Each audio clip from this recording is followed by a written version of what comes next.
नमस्कार, जय हिंद दोस्तों। स्वागत है आप सभी का आज की इस क्लास में।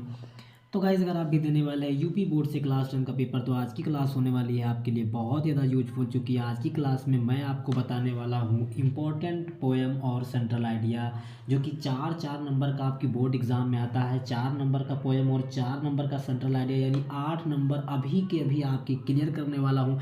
इसलिए वीडियो को बिना स्किप किए हुए लास्ट तक देखिएगा, और चैनल पर पहली बार वीडियो देख रहे हैं तो वीडियो को लाइक करके चैनल को सब्सक्राइब कीजिएगा।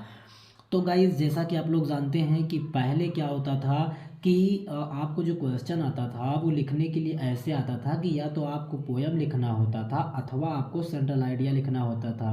ठीक है, या तो आपको पोएम लिखना होता था अथवा आपको सेंट्रल आइडिया लिखना होता था, यानी दोनों में से कोई एक लिखना होता था।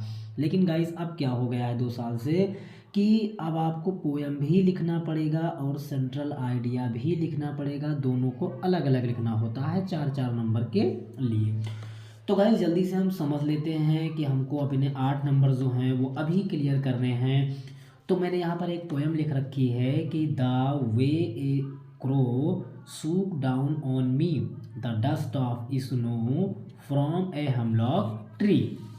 दूसरी पोएम हमने लिख रखी है has given my heart a change of mood and saved some part of a day I had rude.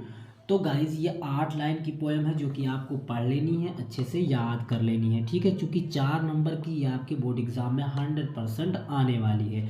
इसके बाद मैं आपको बताने वाला हूँ कुछ इम्पोर्टेंट सेंट्रल आइडिया। ठीक है, बिल्कुल अच्छे तरीके से, प्रॉपर तरीके से मैं इसे समझाऊंगा। आप अच्छे तरीके से समझ लीजिएगा, याद कर लीजिएगा, ताकि आपके 4 नंबर अभी के भी बोर्ड एग्ज़ाम के लिए क्लियर हो जाएं।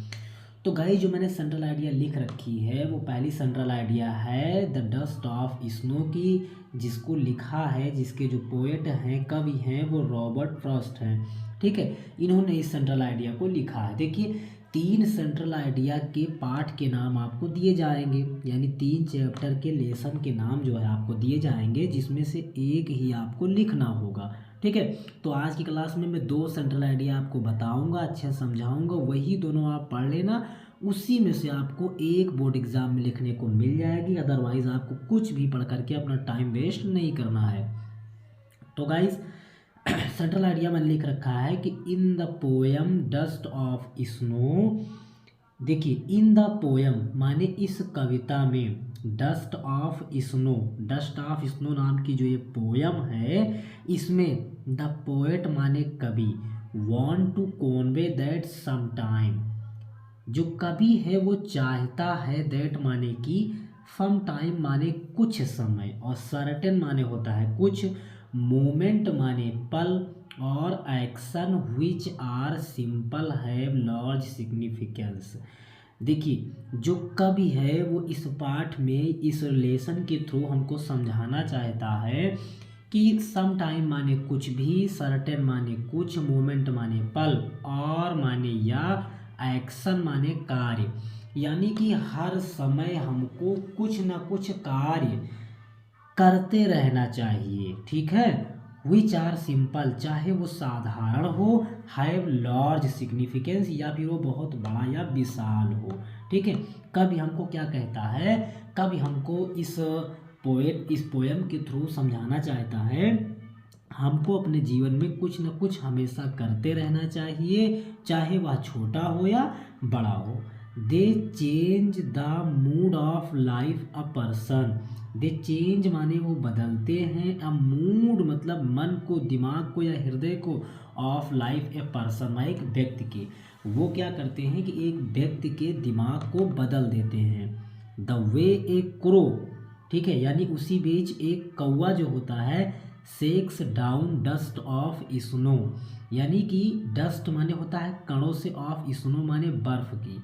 ठीक है, बर्फ की जो कण होती है उनसे वो ढका हुआ जो कौवा है, ऑन द पोएट, यानी कवि के ऊपर जो पेड़ था, यानी कवि जो है वो एक पेड़ के नीचे खड़ा है, और अपने पंख में जो बर्फ होती है उसके बहुत सारे कण लगा करके एक कौवा कवि के ऊपर आकर बैठता है, जिसको देख करके इंस्पायर, ठीक है, जिसको देख करके जो कवि होता है वो बहुत ही ज़्यादा क्या होता है, इंस्पायर होता है, and give him the idea, और उसे एक विचार आता है, to sake of his depressive thought, उसके मन में एक आइडिया आता है, एक विचार आता है, वो सोचता है कि become cheerfully and do something useful, यानी अपने किसी भी समय को हमें बर्बाद नहीं करना चाहिए, हमें हर समय कुछ ना कुछ करते ही रहना चाहिए। तो यही इस पूरी कविता का निचोड़ है जो कवि हमें बताना चाहता है, समझाना चाहता है। तो गाइस ये डस्ट ऑफ स्नो की सेंट्रल आइडिया है, अच्छे से इसको पढ़ लेना, तैयार कर लेना। और इसके अदरवाइज एक और सेंट्रल आइडिया आपको तैयार करनी है जिसका नाम है फायर एंड आइस, ठीक है, जिसका नाम है फायर एंड आइस। ये सेंट्रल आइडिया आपको पढ़नी है, ठीक। दूसरे सेंट्रल आइडिया आपको ये पढ़नी है फायर एंड आइस।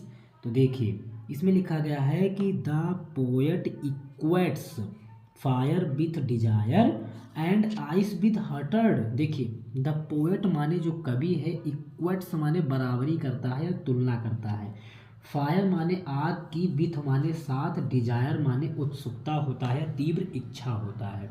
कवि जो है वो आग की तुलना तीव्र इच्छाओं से करता है, एंड माने और, आइस और बर्फ की जो तुलना है विथ हाइटेड वो घृणा से करता है, ठीक है। यानी जो कवि है वो आग की तुलना तीव्र इच्छाओं से करता है और बर्फ की तुलना घृणा से करता है। बोथ माने दोनों ही, ऑफ दीज माने ये, आर ग्रोविंग विथ एनर्मस स्पीड, ये दोनों ही मनुष्य के जीवन में बहुत स्पीड माने तेजी के साथ बढ़ते हैं, ये दोनों ही मनुष्य के जीवन में तेजी के साथ बढ़ते हैं। इफ़ माने यदि, वी डोंट चेक देम, अगर हम उन्हें चेक नहीं करते हैं, अगर हम उन्हें चेक नहीं करते हैं। From growing the world will Paris, ठीक है, अगर हम उन्हें चेक नहीं करते हैं तो वो क्या करता है कि from growing the world will Paris, तो वो हमारा समूल, पेरिस माने नाश कर देता है।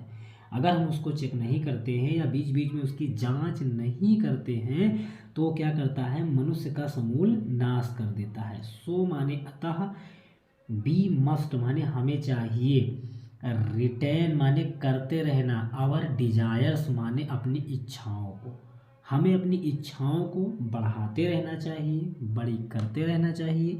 And love our fellow beings, और प्रत्येक के साथ प्रेम पूर्वक रहना चाहिए। तो गाइस आज की क्लास में मैंने आपको कविता बताया यानी पोएम बताया और उसके अदरवाइज आपको सेंट्रल आइडिया लिखना बताया। इतना अगर आप पढ़ लेते हैं तो 8 नंबर आपके बोर्ड एग्जाम में आज के आज क्लियर हो गए। तो गाइज अगर जानकारी अच्छी लगी तो वीडियो को लाइक कीजिएगा, चैनल पर पहली बार है चैनल को सब्सक्राइब कीजिएगा, वीडियो को अपने दोस्तों के पास शेयर कीजिएगा। फिर मिलते हैं नेक्स्ट वीडियो में नेक्स्ट टॉपिक के साथ, तब तक आप पढ़ते रहिए और अपना ख्याल रखिए।